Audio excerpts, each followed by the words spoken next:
संचारबंदी सुरू असल्याने माहूर येथील श्री रेणुका मातेचे मंदिरही प्रशासनाने बंद केले आहे। मात्र मंदिर परिसरात असलेल्या माकडांना या लॉकडाऊनमुळे अन्न पाण्या वाचून राहावे लागत असल्याचे चित्र पाहावयास मिळत होते। मात्र माहूर पोलिसांनी स्वखर्चातून टरबूज, मका, केळी, टमाटर विकत आणून मागील 3 दिवसांपासून शेकडो माकडांची भूक भागविण्याचा प्रयत्न केला जात आहे। पोलिसांकडे नेहमीच नकारात्मक नजरेने पाहिले जाते। पोलीस म्हणजे लाचखोर, भ्रष्ट आणि सर्वसामान्यांना छळणारे अशीच प्रतिमा चित्रपट आणि माध्यमातून उभारली जाते। केवळ काही पोलिसांच्या कृत्यामुळे संपूर्ण पोलीस दलावर शिंतोडे उडून येतात।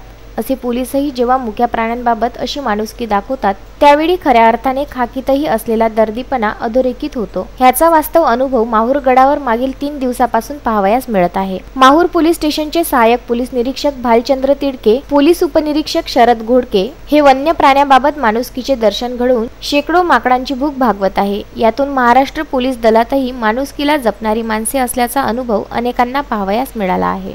विदर्भ न्यूज करिता माहूर येथून कार्तिक बेहरे।